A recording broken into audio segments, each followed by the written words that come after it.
क्या हुआ था? चार ये हुए थे kinds of carbon atom, primary, secondary, tertiary, क्या क्या होंगे, क्वाटरनरी क्या क्या होगा। ठीक है, अब देखते हैं versatile nature of carbon. Versatile nature of carbon. Versatile का मतलब होता है कि बहुत सारे रूप होंगे कार्बन के। क्या हमने पढ़ा था? सिर्फ डायमंड फ्लो चार्ट पर। ठीक है, बहुत सारे रूप, जो हम मराठी में बोलते हैं बहुमुखी। बहुमुखी यानी कि बहुत अलग अलग फॉर्म हो सकते हैं। ठीक है, या हम इसे बोल सकते हैं कि डिफरेंट टाइप्स होंगे, ये फ्लेक्सिबल होगा, कुछ मतलब अलग करने की कैपेसिटी होगी उसके अंदर। Versatile nature. अब ये वर्साटाइल नेचर होते हैं 3 टाइप के। कितने टाइप के होंगे? 3, जो 1 बाय 1 पढ़ते हैं हम। 3 टाइप।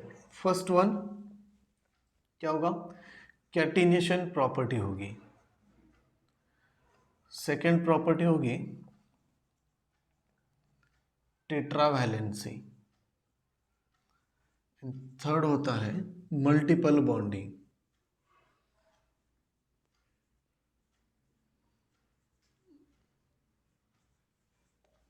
ठीक है, अब फर्स्ट लेते हैं कैटिनेशन। ड्यू टू कैटिनेशन और this versatile nature of carbon have tendency to form large number of compound या बिगर मॉलिक्यूल, बहुत बड़े बड़े मॉलिक्यूल कौन फॉर्म कर सकता है? कार्बन, इन 3 प्रॉपर्टी की वजह से। तो फर्स्ट जो प्रॉपर्टी वो क्या है? कैटिनेशन है। कैटिनेशन यानी कि self linking property of carbon. क्या ये? Self linking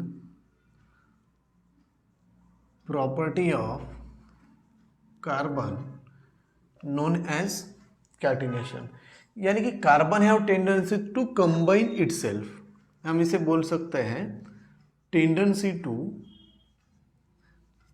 combine itself. खुद के साथ जो कंबाइन करने की टेंडेंसी रखता है उसे कहेंगे कैटिनेशन। ठीक है, फॉर एग्जांपल कार्बन है, ऐसे कंबाइन होते होते जाएगा n नंबर तक।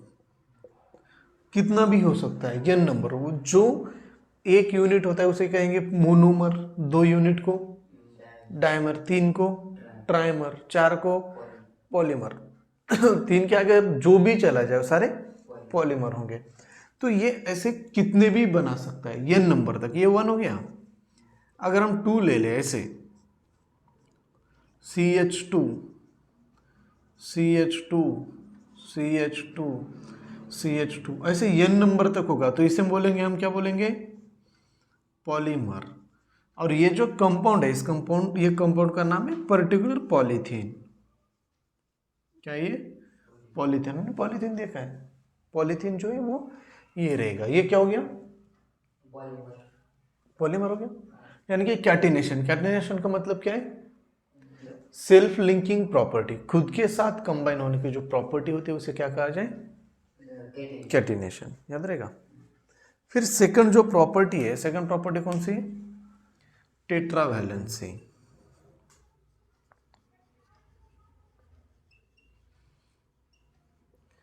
टेट्रा यानी, अरे टेट्रा यानी 4, 1 यानी mono, di, tri, tetra. Tetra यानी 4, यानी कि कार्बन हैव वैलेंसी 4 यानी कि टेट्रा। यानी कि इसका मतलब ये कि कार्बन 4 बॉन्ड बना सकता है। एक बॉन्ड के लिए 2 इलेक्ट्रॉन चाहिए, हम पढ़ चुके हैं। यानी कि carbon have tendency to form 4 bond with itself as well as another atom। वो खुद के साथ भी 4 बॉन्ड बनाएगा या दूसरे एटम्स के साथ भी बनाने की क्या रखता है, टेंडेंसी रखता है, उस टेंडेंसी को बोलेंगे हम टेट्रा वैलेंसी। इसमें क्या था, वो खुद के साथ कंबाइन होने की टेंडेंसी को क्या बोला, कैटिनेशन। ये क्या है, 4 बॉन्ड बनाने की टेंडेंसी खुद के साथ और दूसरे के साथ, जिसे क्या बोलेंगे, टेट्रा वैलेंसी। फॉर एग्जाम्पल अगर हम कार्बन ले रहे हैं तो एक कार्बन, ये सारे हाइड्रोजन आ गए, दूसरा एटम है, ये 4 बॉन्ड बन लिया। अब कार्बन खुद कार्बन के साथ कैसे बॉन्ड बनाएगा, सेकेंड अगर हम ले लें CH3 C CH3 CH3 CH3, ये होता है, इसका नाम होता है नियोपेंटेन।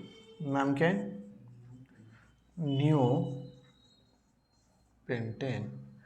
ये एक कार्बन यहाँ पे दूसरे 4 बॉन्ड बना रहा है CH3, यहाँ पे भी ये 4 बॉन्ड बना रहा है, यानी कि कार्बन की टेंडेंसी क्या है, वो खुद के साथ भी बॉन्ड बनाएगा, दूसरों के साथ भी बनाएगा। इस प्रॉपर्टी को बोलेंगे टेट्रा वैलेंसी। कितने बॉन्ड, 4। उसके बाद लास्ट क्या बचा, मल्टीपल बॉन्डिंग। थर्ड क्या है, मल्टीपल बॉन्डिंग। अब ये भी बहुत ज़्यादा इंपॉर्टेंट प्रॉपर्टी है मल्टीपल बॉन्डिंग की। मल्टीपल बॉन्डिंग क्या बोलता है, carbon have tendency to form multiple bonding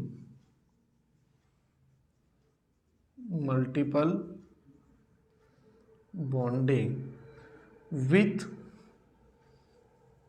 itself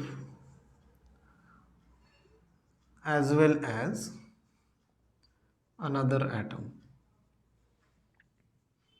वो खुद के साथ बनाएगा या दूसरे के साथ भी बनाएगा। अब मल्टीपल बॉन्डिंग का मतलब क्या है, single double triple bond. First ले लें single covalent bond, single covalent bond. Carbon क्या रखा है, सिंगल बॉन्ड बना रहा है। अब ये सिंगल बॉन्ड कब बनाएगा, फॉर एग्जांपल मल्टीपल बॉन्डिंग, ये एग्जांपल ले ले तो मीथेन, अभी जो देखा आपने, हाइड्रोजन सी या हाइड्रोजन या हाइड्रोजन या हाइड्रोजन, ये क्या है, मीथेन नाम है इसका पूरा, मीथेन। तो ये 4 सिंगल बॉन्ड बना रहा है, ये 4 अलग अलग एटम के साथ बना रहा है, 4 हाइड्रोजन के साथ बना रहा है, यानी कि अनदर एटम के साथ बना रहा है। 4 कार्बन के साथ भी बॉन्ड बना सकता है कार्बन, यानी कि अगर हम यहाँ पे ले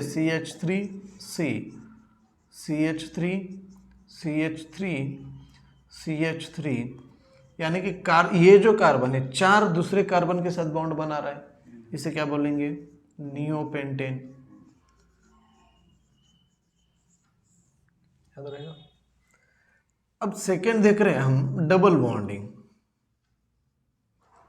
डबल कोवैलेंट बॉन्ड। कार्बन हमेशा कोवैलेंट बॉन्ड बनाता है, ठीक है। अब डबल कोवैलेंट बॉन्ड खुद के साथ कैसे होगा, ऐसे होगा, hydrogen carbon hydrogen double bond hydrogen, 4 valency, 1 2 3 4, 1 2 3 4। अब ये 2 कार्बन है तो ये हो गया इथीन, ये क्या हो गया, इथेन। खुद के साथ बनाया, कार्बन कार्बन के बीच में डबल बॉन्ड है, एक सिंगल पी है, मल्टीपल बॉन्डिंग। दूसरा अगर हम ले लें कार्बन डाइऑक्साइड तो oxygen double bond C oxygen, यानी कि दूसरे एटम के साथ भी क्या कर रहा है, वो डबल बॉन्ड बनाने की कैपेसिटी रखता है। उसके बाद थर्ड क्या होगा, ट्रिपल कोवैलेंट बॉन्ड। थर्ड क्या होगा, ट्रिपल कोवैलेंट बॉन्ड, यानी कि carbon have tendency to form triple bond with itself as well as another atom. खुद के साथ भी बनाएगा और दूसरे एटम के साथ भी बनाएगा। जैसे कि अगर हम ले रहे खुद के साथ तो hydrogen carbon triple bond hydrogen, इसे कहा जाए इथाइन, क्योंकि अल्कीन है ना, अल्काइन है ना, YNE ENE ANE, alkane ANE, alkyne double bond ENA, alkyne triple bond YNE। अगर हम ले रहे साइनाइड तो RCN। अब यहाँ पे CN जो है, ये CN में बॉन्ड होता है ट्रिपल बॉन्ड, ऐसे कार्बन और नाइट्रोजन के ट्रिपल, बीच में ट्रिपल बॉन्ड, मतलब ये हो गया साइनाइड। ठीक है, ये सारा क्या हो गया, versatile nature of carbon. Carbon का वर्साटाइल नेचर होता है, कैसे कैसे। पहला कैटिनेशन, कैटिनेशन का मतलब क्या है, वो टेंडेंसी रखता है self linking property of carbon.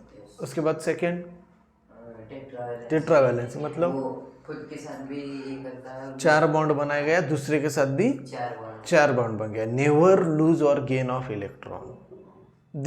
They have tendency to form only covalent bond.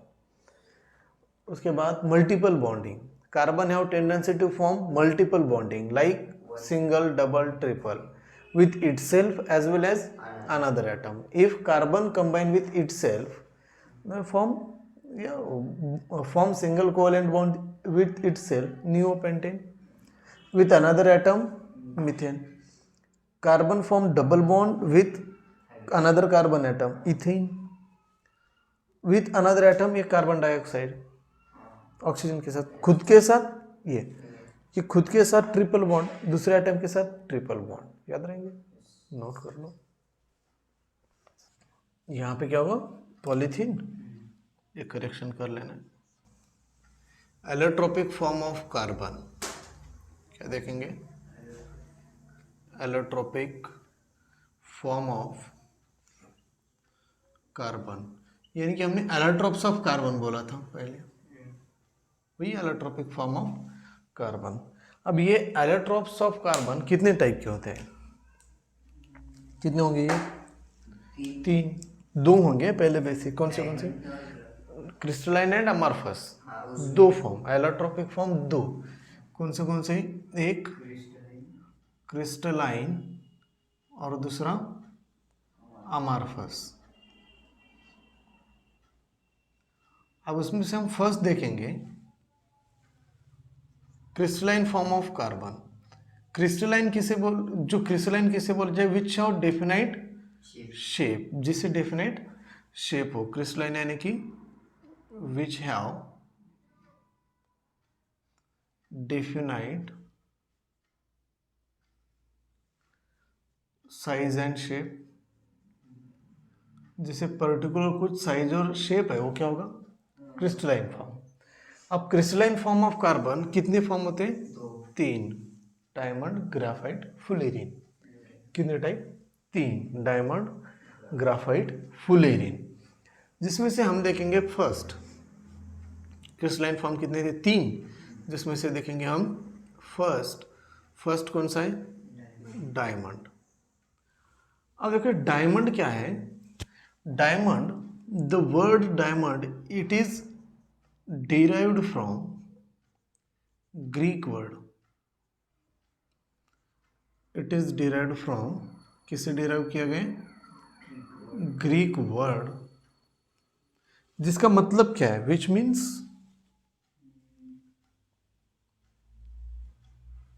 नहीं, कौन सा Greek word, derived from Greek word, जो ग्रीक वर्ड है डाइफिन। क्या है, डाइफिन, which means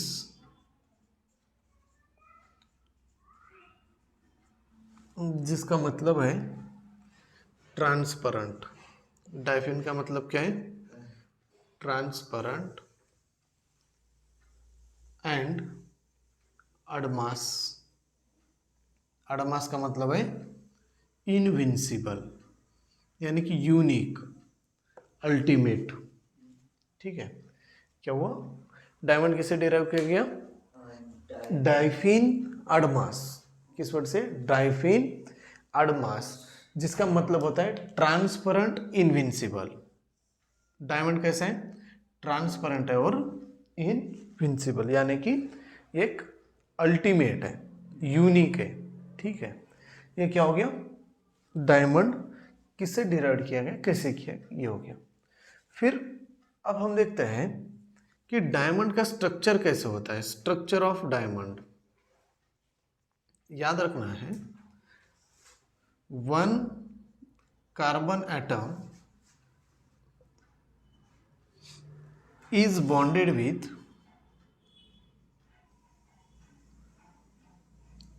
कितने, another 4 carbon atom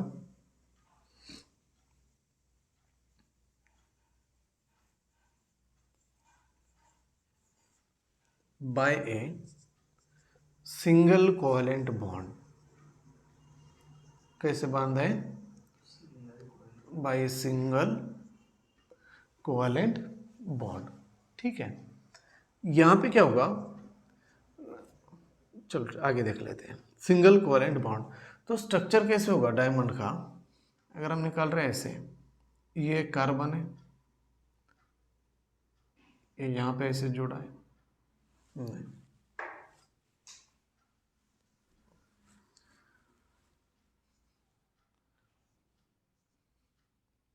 ठीक है,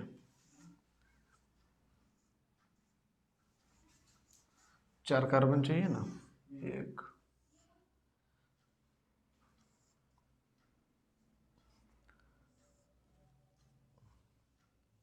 ये कुछ ऐसे होगा, ठीक है, ऐसे होगा। अब ये 3D स्ट्रक्चर है। अब ये जो बॉन्ड एंगल होता है, ये होता है 109 डिग्री 28 यूनिट, फिक्स होता है वहाँ। ये हाइब्रिडाइजेशन होता है इस कार्बन का, sp3 हाइब्रिडाइजेशन, ठीक है। हाइब्रिडाइजेशन कितना होगा, sp3, ये बॉन्ड एंगल होता है 10928 यूनिट। अब ये जो शेप कैसे देखा है, स्ट्रक्चर कैसे देखे थे, 1 carbon atom is bonded with another 4 carbon atom by single covalent bond. यानी कि अब इसका स्ट्रक्चर शेप कैसे हो गया, स्ट्रक्चर कैसा हो गया, टेट्राहेड्रल। कैसा हो गया, टेट्राहेड्रल, यानी कि 4 फेस वाला। अगर हम घुमाएंगे, ये बोर्ड क्या है, प्लेनर है, प्लेनर है, एकदम प्लेनर है, ऐसे प्लेनर है, ठीक है। और अगर आप शेप देख रहे तो रेक्टेंगल, ऐसे ही क्या है, टेट्राहेड्रल, 4 फेस होंगे। इसके फेस कितने, 2, एक फ्रंट बैक दिखाई नहीं दे रहा है, मतलब प्लेनर, ठीक है। अब इसके कितने फेस दिखाई देंगे, 4 फेस दिखाई देंगे, 4 घुमाएंगे, 1 2 3 4। और डायमंड भी यही क्या होता है, टेट्रागोनल, मतलब 4 एंगल, टेट्रागोनल, याद रहेगा। अब याद रखना है, जिसका हाइब्रिडाइजेशन sp3 होगा वो जनरली टेट्राहेड्रल होगा, ठीक है। फिर ये हो गया स्ट्रक्चर डायमंड के बारे में। फिर अब डायमंड की प्रॉपर्टीज देखते हैं, क्या क्या प्रॉपर्टीज है डायमंड के अंदर। प्रॉपर्टीज, सबसे पहले property, it is hardest naturally occurring substance. It is hardest naturally occurring substance in the universe.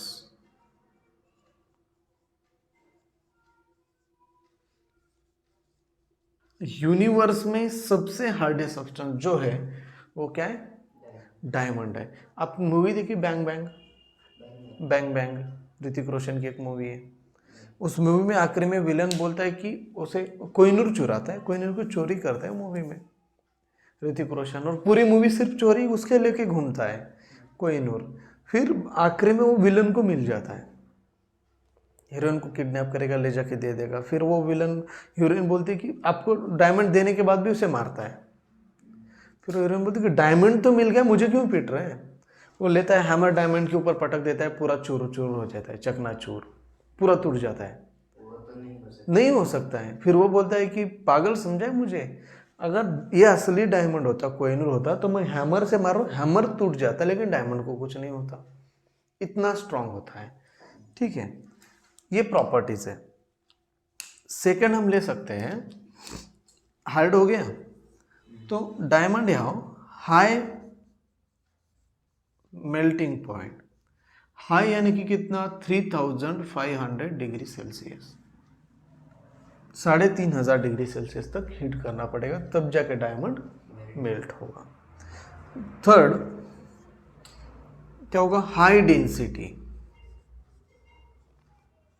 हमने एक्सेप्शन में पढ़ा था मेटल नॉन मेटल में, हाई डेंसिटी कितनी, 3.5 ग्राम पर सेंटीमीटर क्यूब, ठीक है। उसके बाद क्या वजह, डज नॉट इफेक्ट ऑफ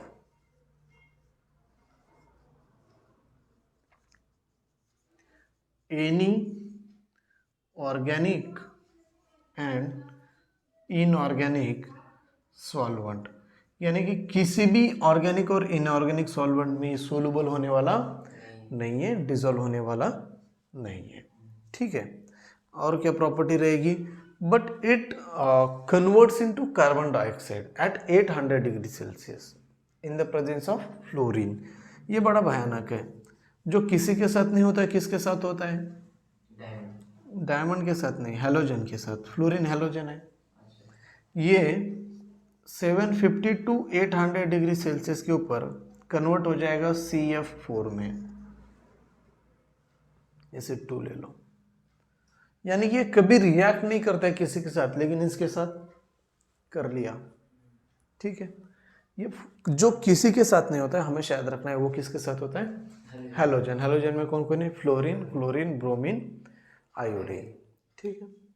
ये क्या हो गया, structure and properties of diamond. अब देखते हैं कि डायमंड का यूज कहाँ कहाँ पे किया जाता है। यूजेस कहाँ पे यूज करेंगे, सबसे पहले तो ornament, jewellery, it is use as a ornament, jewellery ना, क्या, अरे हमेशा यूज करेंगे, रेयरली कहाँ पे, किसी की औकात नहीं है लेने की, इसलिए रेयरली। लेकिन सबसे बढ़िया वही तो है कि ये यूज किया जाता है, लेकिन कोई ले नहीं सकता, ये अलग बात है। हम बोलो जैसे डायमंड की रिंग, वो होती ही नहीं है डायमंड की, असली डायमंड तो मिलेगा ही नहीं, होता नहीं है, बस बनाया हुआ था आर्टिफिशियल, बोल देते डायमंड की रिंग मूवी में भी देखते हैं। ऑर्नामेंट्स या ज्वेलरी में यूज किया जाता है। सेकेंड, अब हार्ड होने की वजह से it is use in drill machine. Drill machine rock को तोड़ने के लिए यूज किया जाता है। आयन होता तो आयन भी टूट जाता है, घिस जाता है एक टाइम के बाद, लेकिन ड्रिल मशीन देख रहे हैं, कितने भी बोरवेल निकाल दें और वैसे की वैसे ही है। बोरवेल में भी यूज किया जाता है, ड्रिलिंग ही कर रहे हैं ना बोरवेल, यानी कि एक तरह से। या जो हम ड्रिल मशीन देख रहे हैं, कुछ भी तोड़ फोड़ दे रहा है, टेरेस भी तोड़ रहा है, सारी चीजें तोड़ने वाला कौन है, ड्रिल, तो उसमें यूज किया जाता है। फिर उसमें अमाउंट भी ज़्यादा लगेगी ना, ज़्यादा क्यों लगेगा, वो तो आर्टिफिशियल बनाए हैं, आर्टिफिशियल बनाते हैं, ओरिजिनल वाला थोड़ी डायमंड यूज़ करेंगे, उतनी महंगी होती है ड्रिल मशीन, नहीं, वो आर्टिफिशियल होता है। लेकिन डायमंड का ही पार्ट समझ लें, ये diamond he. It is use in, drill machine हो गया, it is use in glass cutting. कहाँ पे यूज़ किया जाता है, ग्लास कटिंग के लिए। अब हम देखते हैं कि वो ग्लास कट करने वाला क्या करता है, छोटा सा नाइफ लेता है, बस ऐसे घुमाया, ऐसे एक हमर मारा, टूट गया। देखते हम, अभी ऐसे ये ग्लास का बोर्ड है, मुझे 2 करना है, मैं ऐसे जस्ट घुमाऊंगा, 2 पार्ट में कन्वर्ट हो जाएगा।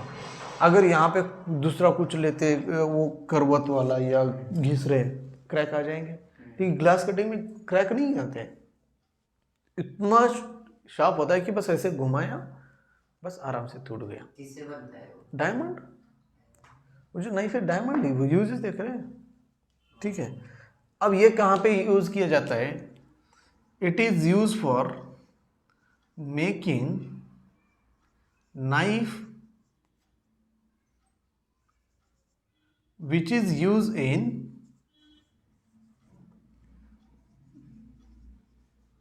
Eye surgery.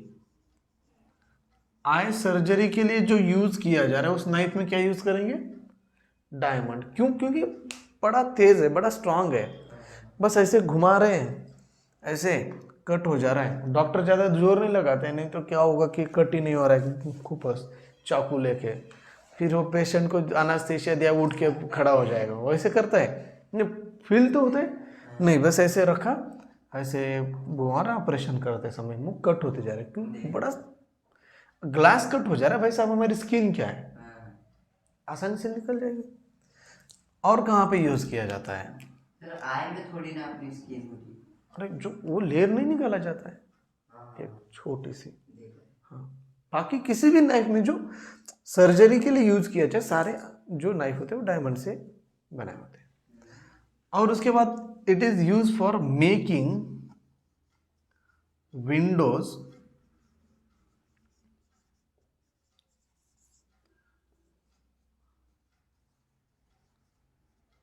Of spacecraft. अब इतना स्ट्रांग ही चाहिए ना ग्लास बनाने के लिए स्पेसक्राफ्ट के, नहीं तो पता चला कि कोई पार्टिकल आके टकरा गया, कांच फूट गया स्पेस में, फिर क्या होगा? अब जो लोहे से नहीं टूट रहा है वो छोटे से पत्थर के पार्टिकल से क्या होने वाला है, एटमॉस्फेयर वाले, कुछ नहीं होगा। इसलिए डायमंड की ग्लास बनाई जाती है, एक रीज़न हो गया। दूसरा रीज़न, जब लाइट आती है तो अंदर नहीं आती है डायमंड में, रिफ्लेक्ट होकर बाहर चली जाती है, भले ही ट्रांसपेरेंट है। Due to the shape of the diamond and hybridisation, arrangement of carbon atom, light reflect, light को क्या करता है वो रिफ्लेक्ट करेगा। इसलिए दो मेजर रीजन है कि डायमंड स्पेसक्राफ्ट के ग्लास बनाने के लिए यूज करते हैं। ठीक है, क्या क्या होगा? It is use for ornaments, drill machine, glass cutting, making knife, making Windows of spacecraft. Sir वो ब्लेड में यूज होता है, ब्लेड। कौन से ब्लेड?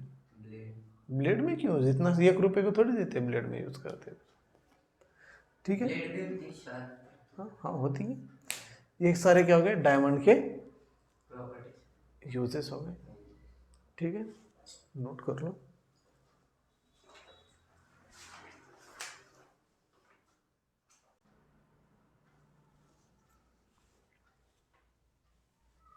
ठीक है, इतना नोट कर लेना है, बाकी कल देखते हैं। कल क्या बचेगा? ग्रेफाइट एंड फुलेरिन, दो टाइप ना क्रिस्टलाइन फॉर्म के, दो टाइप, डायमंड, ग्रेफाइट, फुलेरिन में से कल देखते हैं ग्रेफाइट एंड फुलेरिन। चलो bye.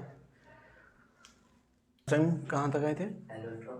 Allotropes of diamond, allotropes of diamond में कार्बन में डायमंड हो गया फर्स्ट। तो सेकंड देखते हैं ग्रेफाइट। सेकंड एलोट्रोप्स कौन था? ग्रेफाइट। अब देखो ग्रेफाइट क्या है। Graphite is derived from Greek word. किसे डिराइव किया गया?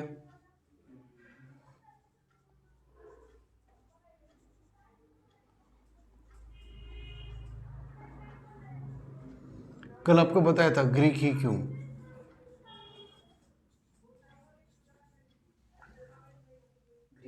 क्यों? रीजन पर देखा था हमने। ग्रीक वर्ड, कौन सा ग्रीक वर्ड था? ग्राफीन। कौन से ग्रीक वर्ड से डिराइव किया गया है? ग्राफीन, जिसका मतलब होता है टू राइट। क्या होता है जिसका मतलब? राइट, यानी कि लिखना। क्या होता है? लिखना। जैसे कि जो हम लीड पेंसिल यूज करते हैं, लीड पेंसिल में जो लीड होता है वो लीड किसका है? ग्राफाइट का है। क्या है वो? ग्राफाइट है। इसलिए टू राइट, लिखने के लिए यूज की जाने वाली सब्सटेंस यानी कि ग्राफाइट, इसका जो पहला मतलब था। आज हम वेरियस पर्पस के लिए यूज करते, लेकिन पहले जो था ये किसके लिए था?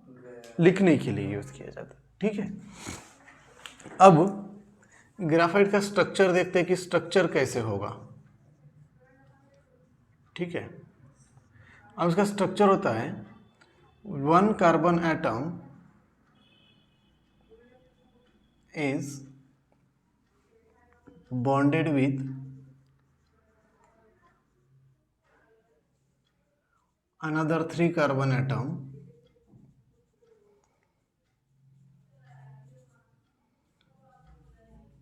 दूसरे कितने कार्बन एटम से जुड़ा है? 3, यानी कि एक फ्री इलेक्ट्रॉन होगा। एंड इन ब्रैकेट लिख दे another 3 carbon atom, there is 1 free electron, एक फ्री इलेक्ट्रॉन होगा। 1 carbon atom is bonded with another 3 carbon atom and there is one free electron. आ गया। अब स्ट्रक्चर कैसे होता है? It is a hexagonal layered structure. कैसा होता है? हेक्सागोनल लेयर्ड स्ट्रक्चर होता है। ठीक है, तो कैसे वो देखते हैं।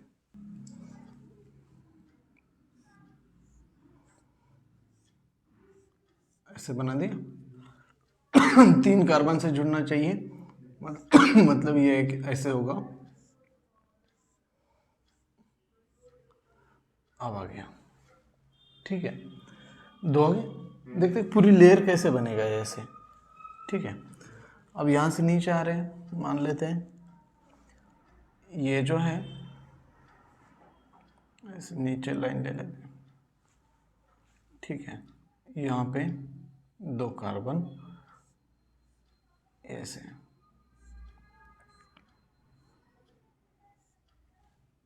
अब यहाँ पे क्या रहेगा?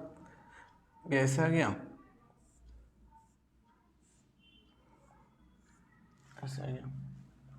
अब ये थोड़ा सा इधर उधर हो गया। ये जो लाइन आ रही है ये दोनों यहाँ से आने चाहिए ऐसे, ये दोनों ये यहाँ से, ये फिर से यहाँ से, फिर ये जो जुड़ा है कहाँ से? यहाँ से। हाँ ठीक है, फिर और ये इससे इसके बराबर रहेगा। अब ये मतलब ये जहाँ पे उस पॉइंट के ऊपर ये रहेगा यहाँ पे, और इन दोनों के साथ ऐसे जुड़ेगा, मतलब पहले वाले स्ट्रक्चर से सिमिलर हो जाए ये ऐसे। ठीक है, अब ये दोनों आ गए यहाँ पे, ये ऐसे, मतलब ये कैसे होगा? ऐसे, यानी कि ये दोनों यहाँ पे जुड़ जाए। अगर हमें पूरा देखते हैं तो ये एक लेयर है। अब इसे फोल्ड कर दो ऐसे, पूरा एक लेयर के जैसे फील होगा। अब ना ये सारी चीज़ें मिटा दो बीच वाले, आप देखते हो आप, तो अब ये कुछ लेयर की तरह दिखाई देता है, एक एक एक एक लेयर।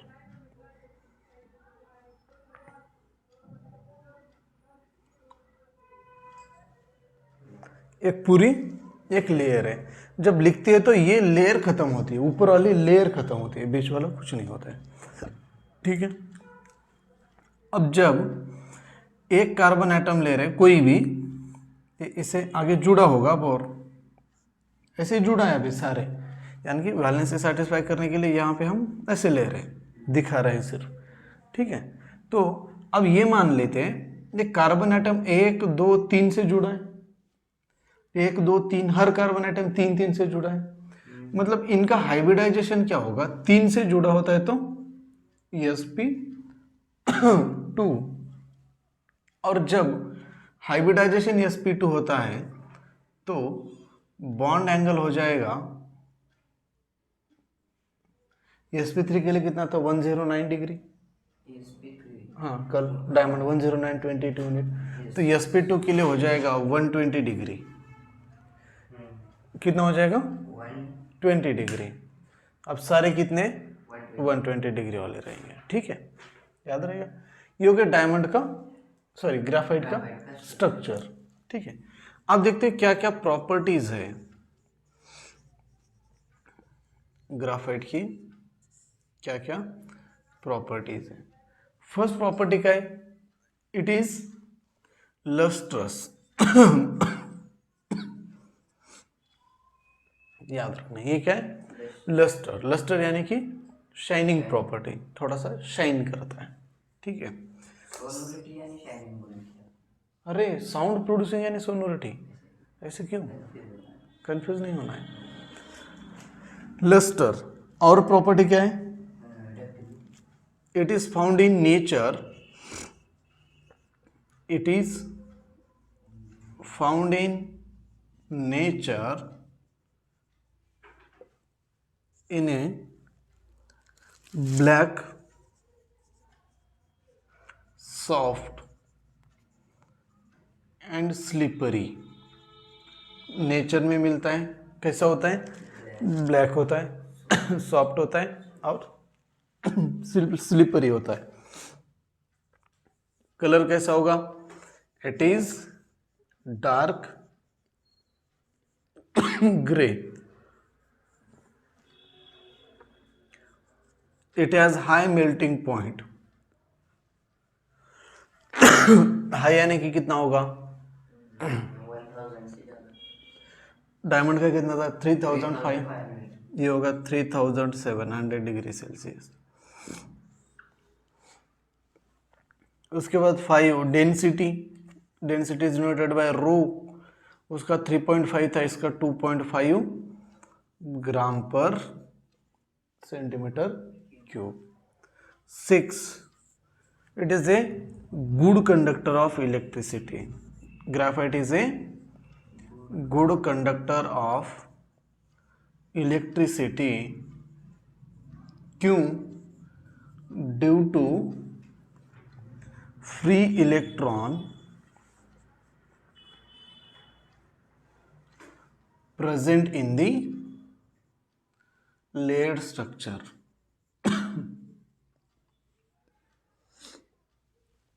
लेयर स्ट्रक्चर में क्या है? फ्री इलेक्ट्रॉन है। बट पुअर कंडक्टर ऑफ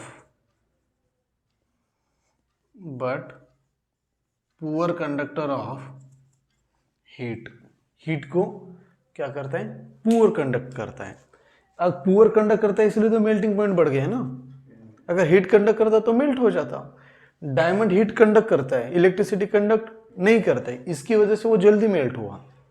जबकि हार्डेस्ट सरफेस होने के बावजूद भी जल्दी मेल्ट हुआ। इसका ये पुअर कंडक्टर, इसके लिए ये मेल्ट नहीं हो रहा है। ठीक है। अब क्या क्या यूजेस है? यूजेस देख। Lubricant for machines. मशीन का लुब्रिकेंट यानी कि क्या? For example oil, grease etcetera. Oil grease जैसी चीजें बनाने के लिए क्या यूज किया जाता है? ग्रेफाइट का यूज किया जाता है। ठीक है। Second, it is use in lead pencil. Lead pencil में जो लीड होता है वो क्या होता है? ग्राफाइट। थर्ड, हाँ सारे पेंसिल में तो ग्राफाइट ही तो। उसके बाद it is use as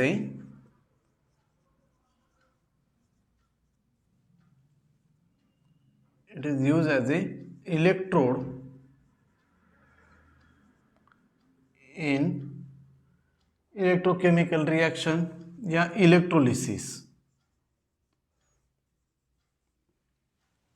electrolysis में एज ए इलेक्ट्रोड यूज किया जाता है, कैथोड एनोड जैसे इलेक्ट्रोड। उसके बाद it is use as a moderator in nuclear reaction. Nuclear reaction में एज ए मॉडरेटर के लिए एज ए मॉडरेटर यूज किया जाता है। रिएक्शन के लिए बढ़ाने के लिए जो चाहिए सब्सटेंस। ठीक है। 5 it is use in arc lamp. ये आर्क लैम्प में भी यूज किया जाता है। ठीक है। ये सारे क्या हो गए? Uses of graphite. ग्राफाइट के इतने सारी जगह पे हम यूज करते हैं। ठीक है, इतना नोट कर लो। फुलेरिन।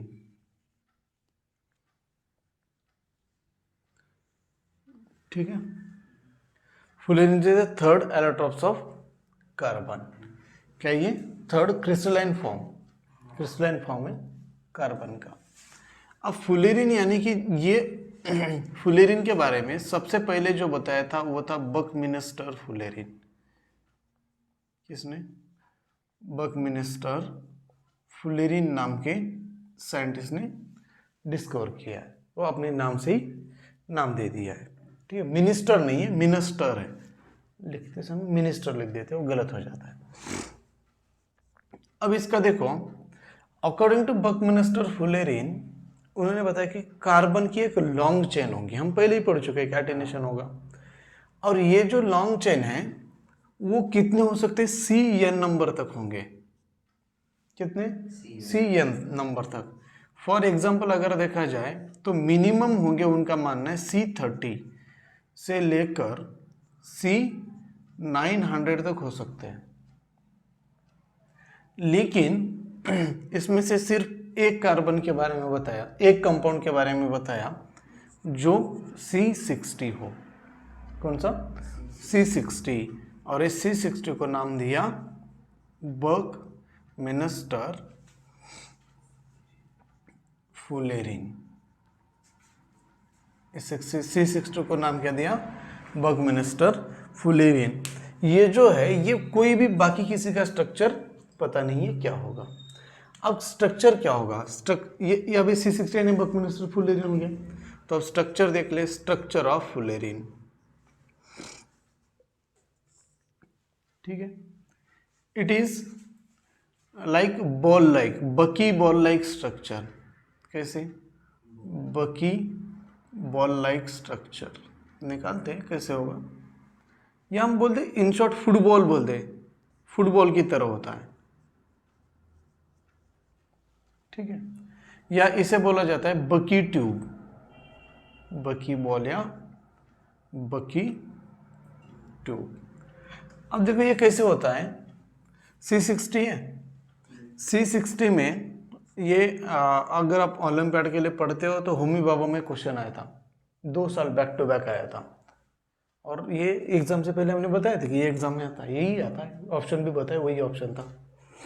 ठीक है, C60 में क्या होता है, स्ट्रक्चर कैसे होगा?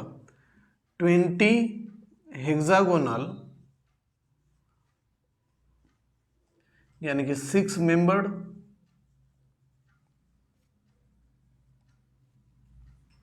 Ring and 12 pentagonal ring. Pentagonal यानी 5 मेंबर रिंग। कितने हो गए? 20 हेक्सागोनल एंड 12 5 मेंबर यानी कि पेंटागोनल रिंग्स। ठीक है, अब इसके आगे जाके अगर मान लो एडवांस लेवल पे पेपर हो जाता तो क्या पूछा जाता? ठीक है, तो इसमें होता है 1 5 मेंबर रिंग यानी कि पेंटागोनल ले ले direct, 1 pentagonal ring is fused with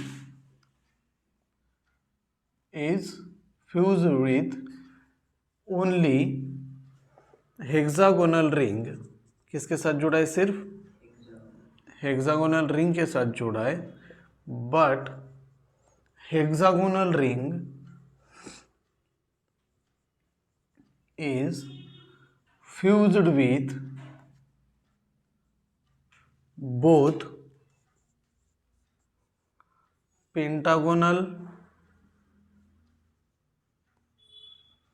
as well as hexagonal ring. कुछ समझ में? नहीं है ना, आना भी नहीं चाहिए। ये 5 मेंबर रिंग निकाल दी, ये वाली 5 मेंबर रिंग दूसरे सिर्फ 6 मेंबर वाले रिंग के साथ जुड़ा है। 1 pentagonal ring is fuse with another only hexagonal ring, यानी कि इसके सारे साइड से सिर्फ हेक्सागोन होंगे ऐसे। सिर्फ 1 बोला है ना? हाँ 1 ही ना, 1 किससे जुड़ा है? सभी क्या बोला है? 1 pentagonal ring is fuse with only hexagonal, सिर्फ हेक्सागोनल के साथ। ऐसा क्या?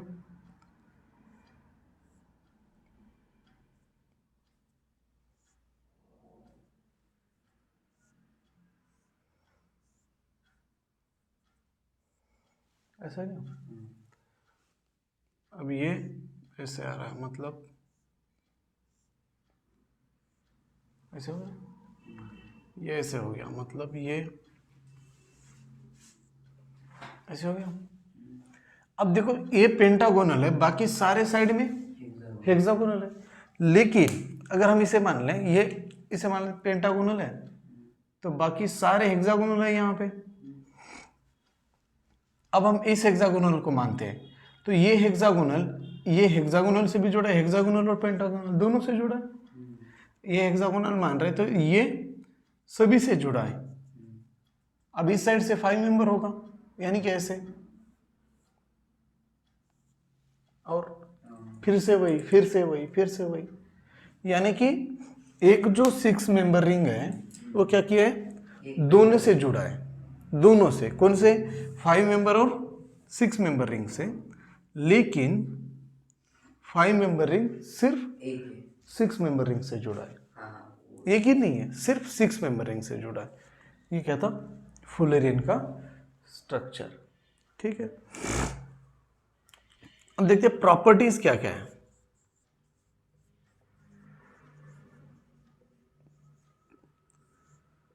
ठीक है, क्या क्या प्रॉपर्टीज होगी। Molecular fullerene are found in the form of bucky tubes या बकी बॉल, या नेटवर्क आहे, जाळी, जसे मराठा जाळीच्या फॉर्म मध्ये। Molecular fullerene are number 1 found in the form of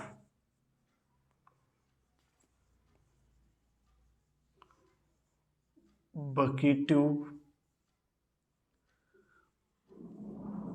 और बकी बॉल।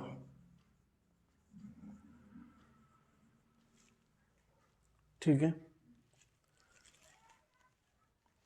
और यहाँ पे कार्बन कितने होंगे, there are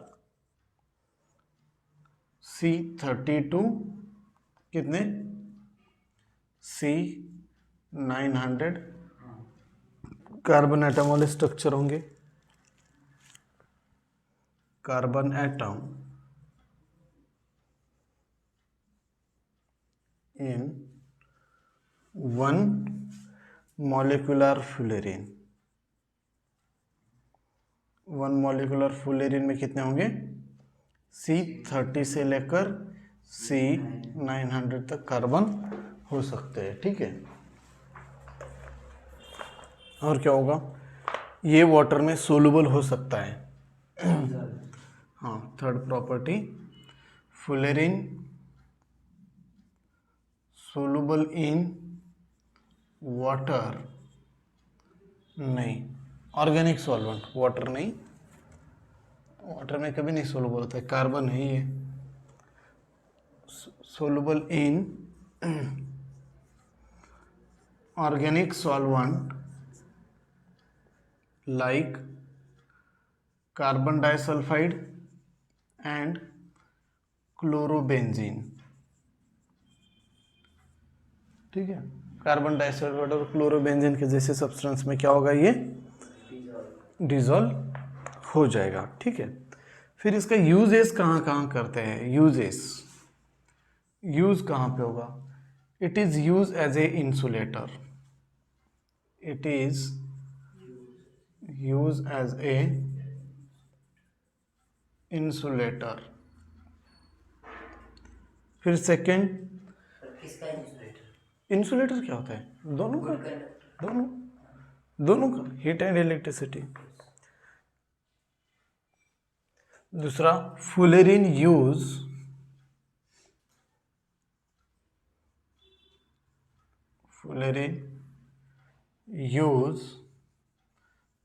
as a catalyst in purification of water, purification of water के प्यूरिफिकेशन के लिए यूज किया जाता है। Third, C60 use for the treatment of cancer, for the treatment of cancer, cancer के ट्रीटमेंट के लिए C60 का यूज किया जाता है, ठीक है। और fullerene act as a super conductor at 34 degree Celsius temperature. Insulator है रूम टेम्परेचर के ऊपर, लेकिन ये सुपर कंडक्ट के जैसे एक्ट करेगा 33 केल्विन के ऊपर, ठीक है। ये हो गया फुलेरिन के यूजेस, ठीक है, नोट कर लो।